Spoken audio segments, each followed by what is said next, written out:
দর্শক আসসালামু আলাইকুম। কানাডা থেকে আমি সাকিব আজকে আপনাদের আবারও স্বাগত জানাচ্ছি।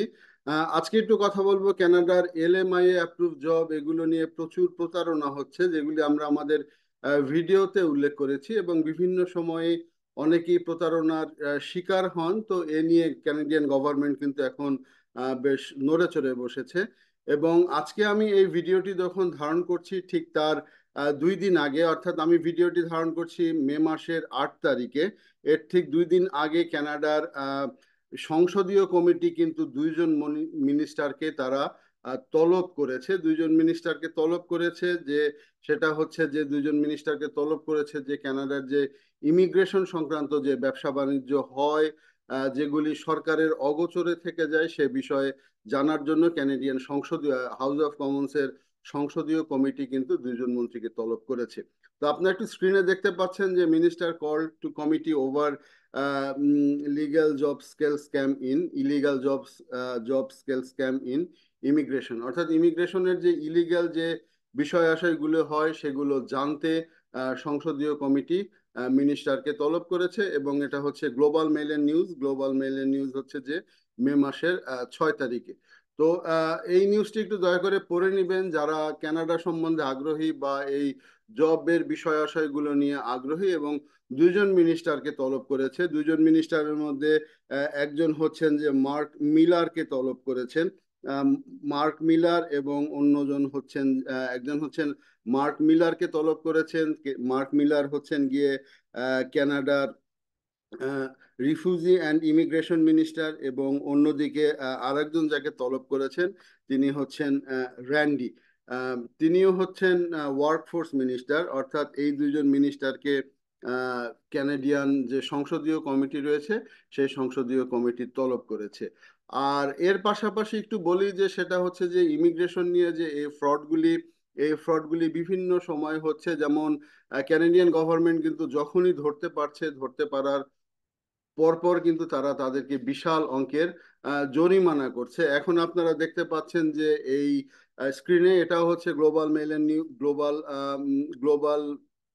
মেইলের নিউজ। এবং তারা বলেছে যে fine mounting for violation in Canada temporary foreign workers programme, অর্থাৎ এই যে এই ফাইনগুলি, এই ফাইনের সংখ্যা কিন্তু কানাডাতে দিনার দিন বাড়ছে, দিনার দিন বাড়ছে। আর অন্যদিকে আরেকটি সিগনিফিকেন্ট নিউজ হচ্ছে যে ক্যানাডিয়ান বর্ডার সার্ভিস এজেন্সি তার আপনারা যদি কানাডার গভর্নমেন্টের যদি ওয়েব পেজটিতে যান, ওয়েব পেজটিতে গেলে কিন্তু দেখতে পাবেন যে কানাডার বর্ডার সার্ভিস এজেন্সির একটি বড় ধরনের একটি নিউজ রিলিজ আছে। নিউজ অর্থাৎ যেটাকে আমরা প্রেস রিলিজ বলি, সেই প্রেস রিলিজটা হচ্ছে মে মাসের 6 তারিখে তারা এডমন্টন থেকে এক ব্যক্তিকে তারা আইডেন্টিফাই করেছে এবং তাকে আটক করেছে। এবং এপ্রিলের 8 তারিখে এবং তারা এই প্রেস রিলিজটি দিয়েছে মে মাসের 6 তারিখে। সেটা হচ্ছে যে আহ, মালহোত্রা নামে জনৈক ব্যক্তিকে তারা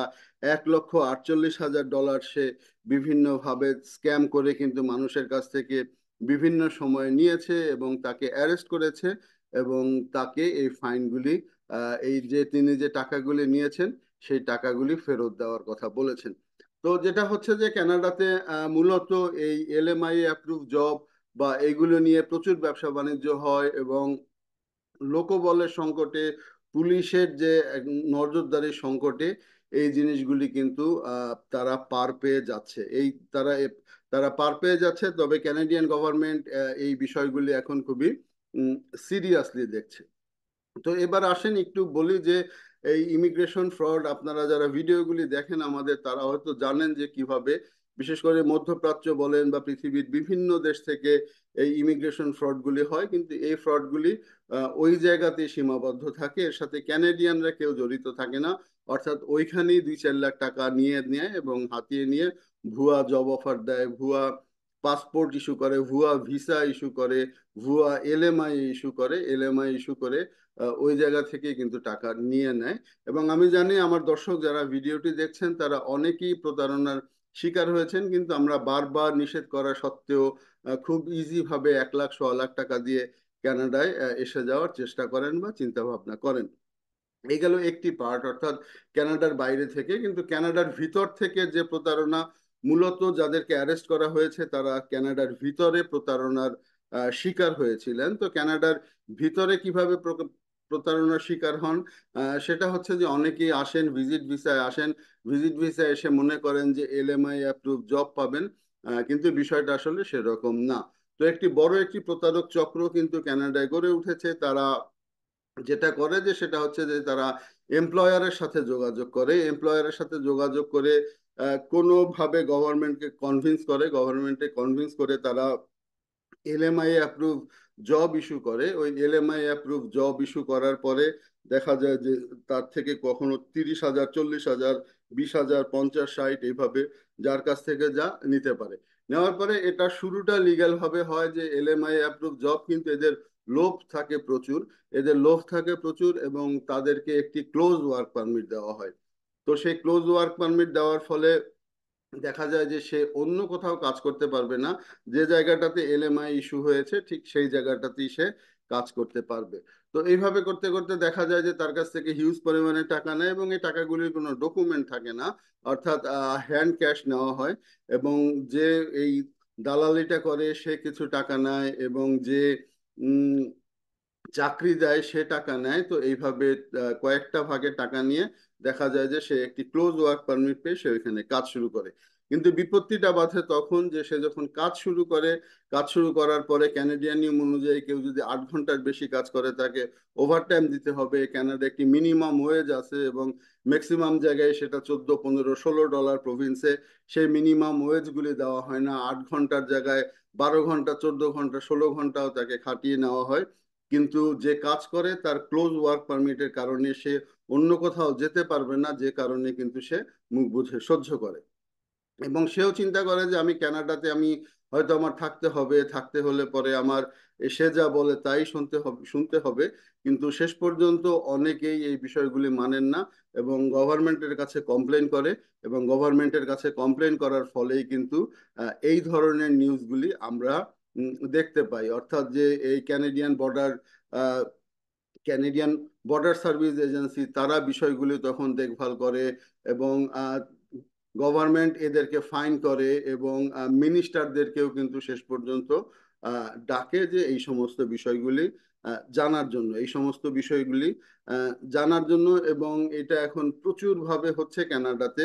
বিশেষ করে এই যে হাজার হাজার মানুষ যারা কানাডাতে এই মুহূর্তে টেম্পোরারি ভিসা এসেছেন, অর্থাৎ ভিজিট ভিসা এসেছেন, এসে কোনো কুল কিনারা করতে পারছেন না, তারা তাদের দেশ থেকে টাকা এনে এই ধরনের চাকরিগুলিতে যান, এবং যাওয়ার পরে 3 মাস পরে বা 2 মাস পরে তাদেরকে আবার সেই চাকরি থেকে বাদ দেওয়া হয়।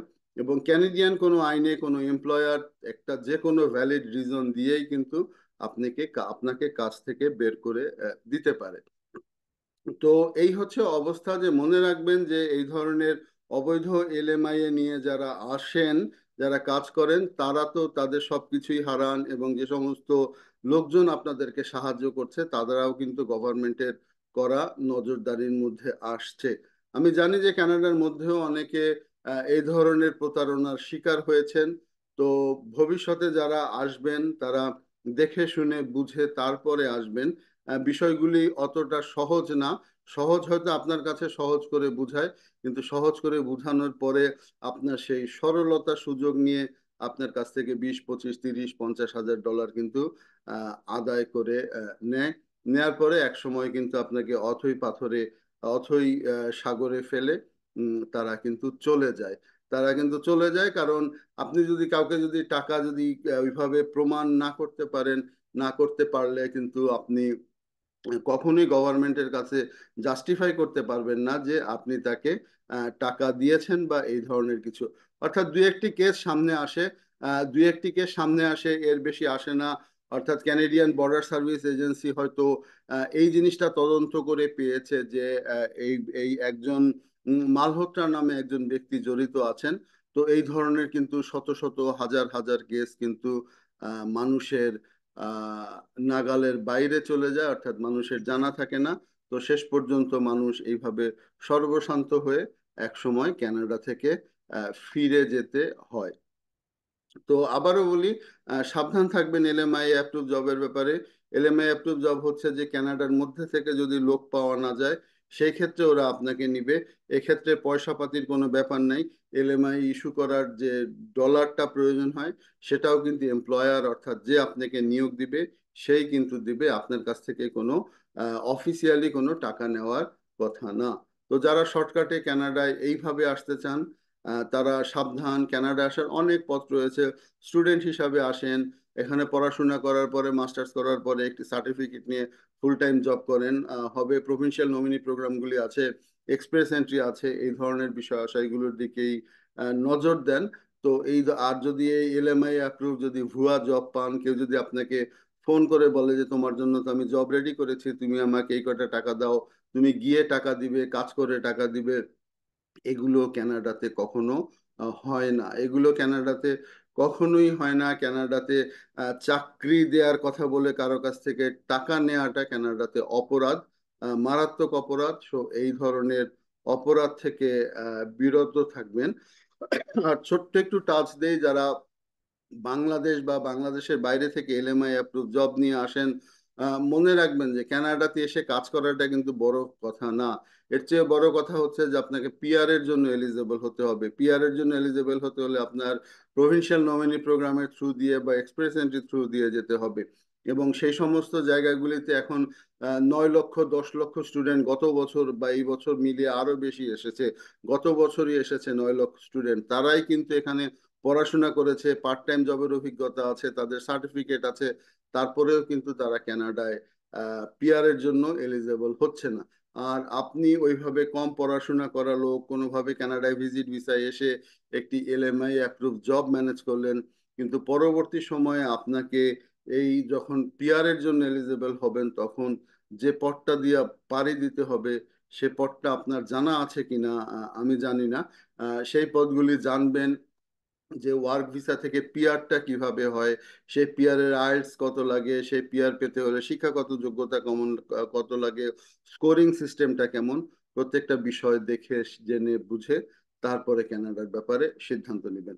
তো এতক্ষণ সঙ্গে থাকার জন্য ধন্যবাদ। ভবিষ্যতে নতুন কোনো বিষয় নিয়ে দেখা হবে। সে পর্যন্ত ভালো থাকবেন। আসসালামু আলাইকুম।